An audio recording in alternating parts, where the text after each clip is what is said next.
Challenging star D boss Darshan ನಟನೆಯ Kaatera cinema ಬಿಡುಗಡೆಯಾಗಿದೆ. ಅಭಿಮಾನಿಗಳು ಈ ಚಿತ್ರವನ್ನು ಗ್ರ್ಯಾಂಡ್ ಆಗಿ ಬರಮಾಡಿಕೊಂಡಿದ್ದಾರೆ. ರಾಬರ್ಟ್ ಬಳಿಕ ನಿರ್ದೇಶಕ ತರುಣ್ ಸುಧೀರ್ ಹಾಗೂ ದರ್ಶನ್ ಅವರ ಕಾಂಬಿನೇಷನ್ನಲ್ಲಿ ಬಂದ ಚಿತ್ರ ಎಂಬ ಕಾರಣಕ್ಕೆ ಫ್ಯಾನ್ಸ್ ನಿರೀಕ್ಷೆ ಹೆಚ್ಚಿತ್ತು. ಗುರುವಾರ ಮಧ್ಯರಾತ್ರಿಯ ಅನೇಕ ಕಡೆಗಳಲ್ಲಿ ಶೋ ಆರಂಭವಾಗಿದೆ. ಆ ಮೂಲಕ ಭರ್ಜರಿ ಓಪನಿಂಗ್ ಪಡೆದುಕೊಂಡಿರುವ ಕಾಟೇರ ಸಿನಿಮಾ ಹೇಗಿದೆ ಅಂತ ಇಲ್ಲಿ ನೋಡೋಣ. ಮೊದಲನೇದಾಗಿ ಕಾಟೇರ ಚಿತ್ರದ ಕತೆ. ಸಿನಿಮಾದ ಆರಂಭದಲ್ಲಿ 107 ಜನರ ಅಸ್ಥಿಪಂಜರ ಸಿಗುತ್ತದೆ. ಪೊಲೀಸರು ಅದರ ತನಿಖೆಗೆ ಇಳಿದಾಗ 15 ವರ್ಷಗಳ ಹಿಂದಿನ ಕಹಾನಿ ತೆರೆದುಕೊಳ್ಳುತ್ತದೆ. ಆ 107 ಜನರ ಸಾವಿಗೆ ಕಾರಣ ಆದ ವ್ಯಕ್ತಿ ಯಾರು ಎಂಬ ಪ್ರಶ್ನೆಗೆ ಫ್ಲ್ಯಾಶ್ ಬ್ಯಾಕ್ನಲ್ಲಿ ಉತ್ತರ ಸಿಗುತ್ತದೆ. ಉಳ್ಳವರು ಮತ್ತು ಇಲ್ಲದವರ ನಡುವಿನ ಸಂಘರ್ಷದ ಕಥೆಯನ್ನು ಈ ಸಿನಿಮಾದಲ್ಲಿ ಹೇಳಲಾಗಿದೆ. ರೈತರಿಗಾಗಿ, ಪ್ರೀತಿಸಿದವಳಿಗಾಗಿ, ಕುಟುಂಬದವರಿಗಾಗಿ, ಊರಿನ ಜನರಿಗಾಗಿ, ಸಾಮಾಜಿಕ ನ್ಯಾಯಕ್ಕಾಗಿ ಹೋರಾಟಕ್ಕೆ ನಿಂತ ಕಾಟೇರ ಎಂಬ ವೀರನ ಕಥೆ ಈ ಚಿತ್ರದಲ್ಲಿದೆ. ಮತ್ತು ದರ್ಶನ್ ಅಭಿಮಾನಿಗಳಿಗೆ ಸರ್ಪ್ರೈಸ್ ಕೂಡ ಇದೆ. ಸಾಮಾನ್ಯವಾಗಿ ಮಾಸ್ ಹೀರೋಗಳ ಕಮರ್ಷಿಯಲ್ ಸಿನಿಮಾಗಳಲ್ಲಿ ಒಂದಷ್ಟು ಸಿದ್ಧ ಸೂತ್ರಗಳು ಇರುತ್ತವೆ. ಆದರೆ ಆ ಸೂತ್ರವನ್ನು ಸಾಧ್ಯವಾದಷ್ಟು ಬಿಟ್ಟು ಬೇರೆ ರೀತಿಯಲ್ಲಿ ಕಾಟೇರ ಸಿನಿಮಾವನ್ನು ಕಟ್ಟಿಕೊಳ್ಳುವ ಪ್ರಯತ್ನ ಆಗಿದೆ. ಆ ವಿಚಾರದಲ್ಲಿ ನಿರ್ದೇಶಕ ತರುಣ್ ಸುಧೀರ್ ಅವರು ಮೆಚ್ಚುಗೆ ಗಳಿಸುತ್ತಾರೆ. ಕಥೆಯ ಆರಂಭದಲ್ಲಿಯೇ ಯಾರನ್ನೋ ಮೆಚ್ಚಿಸಬೇಕು ಎಂಬ ಉದ್ದೇಶದಿಂದ ಅವರು ಅನಗತ್ಯವಾಗಿ ಯಾವ ದೃಶ್ಯವನ್ನು ತುರುಕಿಲ್ಲ, ಸುರುವಿನಲ್ಲೇ ಫೈಟಿಂಗ್ ತೋರಿಸಿಲ್ಲ. ಆ ಕಾರಣದಿಂದ ದರ್ಶನ್ ಅಭಿಮಾನಿಗಳಿಗೆ ಈ ಚಿತ್ರ ಸರ್ಪ್ರೈಸ್ ನೀಡುತ್ತದೆ. ಮಾಸ್ ಮನರಂಜನೆ ಬೇಕು ಎಂಬುವವರಿಗೆ ಸ್ವಲ್ಪ ಹೊತ್ತು ಕಾಯಬೇಕು. ಸಿನಿಮಾ ಶುರುವಾಗಿ ಅಂದಾಜು 3/4 ಗಂಟೆ ಮುಗಿದ ಬಳಿಕವೇ ಮೊದಲ ಫೈಟ್ ಬರುತ್ತದೆ. ಅಷ್ಟರ ಮಟ್ಟಿಗೆ ಪ್ರಯೋಗ ಈ ಸಿನಿಮಾದಲ್ಲಿ ಆಗಿದೆ. ಭರ್ಜರಿ ಆಕ್ಷನ್ ದೃಶ್ಯಗಳು. ದರ್ಶನ್ ಅಭಿಮಾನಿಗಳು ಆಕ್ಷನ್ ದೃಶ್ಯಗಳನ್ನು ಬಯಸುತ್ತಾರೆ. ಅಂಥವರಿಗೆ ಈ ಸಿನಿಮಾ ಖಂಡಿತ ನಿರಾಶೆ ಮಾಡುವುದಿಲ್ಲ. ಈ ಚಿತ್ರದಲ್ಲಿ ಹೊಡಿ ಬಡಿ ಸನ್ನಿವೇಶಕ್ಕೆ ಕಾರಣ ಆಗುವಂಥ ಟ್ವಿಸ್ಟ್ ಬರಬೇಕು ಎಂದರೆ ಪ್ರೇಕ್ಷಕರು ಬಹಳ ಹೊತ್ತು ಕಾಯಬೇಕು. ಆಮೇಲೆ ಕಾದಿದ್ದಕ್ಕೂ ಸಾರ್ಥಕ ಆಯಿತು ಎಂಬಷ್ಟು ಆಕ್ಷನ್ ಸೀನ್ಗಳನ್ನು ತರುಣ್ ಸುಧೀರ್ ಅವರು ತೋರಿಸುತ್ತಾರೆ. ಮಾಸ್ ಪ್ರೇಕ್ಷಕರು ಈ ಚಿತ್ರವನ್ನು ಎಂಜಾಯ್ ಮಾಡುತ್ತಾರೆ. ಸಾಮಾಜಿಕ ಸಂದೇಶ. ಯಾವುದೋ ಕಟ್ಟುಕತೆಯನ್ನು ಹೇಳುವುದಕ್ಕಷ್ಟೇ ಈ ಸಿನಿಮಾ ಸೀಮಿತ ಆಗಿಲ್ಲ. ಒಂದು ಕಾಲದಲ್ಲಿ ರೈತರಿಗೆ ಆಗಿದ್ದ ಅನ್ಯಾಯವನ್ನು ಕಾಟೇರ ಕತೆ ಎತ್ತಿ ತೋರಿಸುತ್ತದೆ. ಮೇಲು ಕೀಳು ಎಂಬ ಪಿಡುಗನ್ನು ನಿವಾರಿಸಬೇಕು ಎಂಬ ಸಂದೇಶವನ್ನು ಈ ಚಿತ್ರ ನೀಡುತ್ತದೆ. ಕಥಾನಾಯಕನಿಂದ ಸಿನಿಮಾದ ಮುಖ್ಯ ಸನ್ನಿವೇಶಗಳಲ್ಲಿ ಆ ಬಗ್ಗೆ ಬುದ್ಧಿ ಮಾತು ಹೇಳಿಸಲಾಗಿದೆ.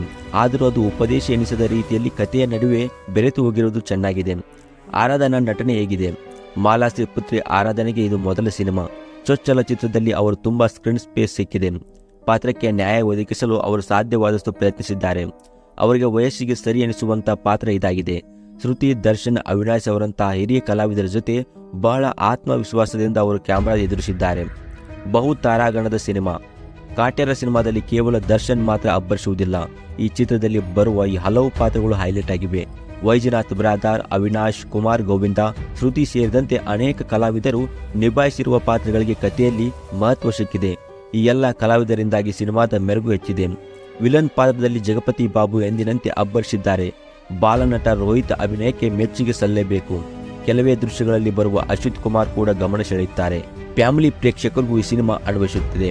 ಬರೀ ಮಾಸ್ ಪ್ರೇಕ್ಷಕರಿಗೆ ಮಾತ್ರವಲ್ಲದೆ ಫ್ಯಾಮಿಲಿ ಪ್ರೇಕ್ಷಕರು ಕೂಡ ಕಾಟೇರ ಸಿನಿಮಾ ಇಷ್ಟ ಆಗುತ್ತದೆ. ಅಕ್ಕ ತಮ್ಮನ ಬಾಂಧವ್ಯದ ದೃಶ್ಯಗಳು ಭಾವುಕವಾಗಿವೆ. ದರ್ಶನ್ ಮತ್ತು ತರುಣ್ ಸುಧೀರ್ ಅವರು ಎಲ್ಲ ಬಗೆಯ ಪ್ರೇಕ್ಷಕರನ್ನು ರಂಜಿಸುವ ರೀತಿಯಲ್ಲಿ ಈ ಸಿನಿಮಾ ಮಾಡಿದ್ದಾರೆ. ದರ್ಶನ್ ಅಭಿಮಾನಕ್ಕೆ ಹೊಡಲೇಬೇಕು ಚಪ್ಪಾಳೆ. ಕಾಟೇರ ಎಂಬ ಪಾತ್ರದಲ್ಲಿ ದರ್ಶನ್ ಅವರು ಉತ್ತಮ ಅಭಿನಯ ಮಾಡಿದ್ದಾರೆ. ಈ ಸಿನಿಮಾದಲ್ಲಿ ಅವರಿಗೆ 2 ಗೆಟಪ್ ಇದೆ. ಬಿಸಿ ರಕ್ತದ ಯುವಕನಾಗಿ ಹಾಗೂ ವಯಸ್ಸಾದ ವ್ಯಕ್ತಿಯಾಗಿ. ಅವರು 2 ಲುಕ್ ಇಷ್ಟವಾಗುತ್ತದೆ.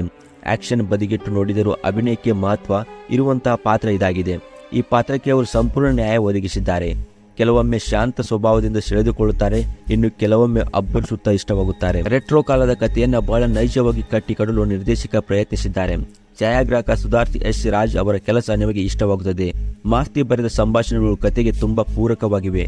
ಯಾವುದೂ ಅತಿ ಎನಿಸದೇ ರೀತಿಯಲ್ಲಿ ಅಭಿಮಾನಿಗಳು ಬಯಸುವ ಪಂಚಿಂಗ್ ಡೈಲಾಗ್ಗಳನ್ನು ನಡುವೆ ಸೇರಿಸುತ್ತಾ ಪ್ರೇಕ್ಷಕರಿಗೆ ಕಿವಿ ಮಾತು ಹೇಳುವಂತಹ ಸಾಲುಗಳನ್ನು ಅವರು ಬರೆದಿದ್ದಾರೆ. ಸಿನಿಮಾ ಅವಧಿ 3 ಗಂಟೆ ಮೀರಿದೆ. ಇದರಿಂದ ಸ್ವಲ್ಪ ಪ್ರೇಕ್ಷಕರ ತಾಳ್ಮೆ ಪರೀಕ್ಷೆಯಾಗುತ್ತದೆ. ಹರಿಕೃಷ್ಣ ಅವರ ಸಂಗೀತದಿಂದ ಕಾಟೇರ ಸಿನಿಮಾಗೆ ನಿರೀಕ್ಷಿತ ಬಲ ಸಿಕ್ಕಿಲ್ಲ. ಹಾಡುಗಳು ಹೆಚ್ಚಿನ ಕೊಡುಗೆ ನೀಡಿಲ್ಲ.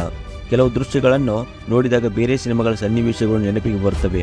ಆದರೂ ಅವುಗಳನ್ನು ಕಾಟೇರ ಕಥೆಗೆ ಚೆನ್ನಾಗಿ ಹೊಂದಿಕೆಯಾಗುವಂತೆ ಮಾಡಲಾಗಿದೆ. ಓವರ್ ಆಲ್ ಈ ಸಿನಿಮಾ ತುಂಬಾ ಚೆನ್ನಾಗಿದೆ. ಈ ಸಿನಿಮಾದ ರೇಟಿಂಗ್ 5ಕ್ಕೆ 3.5.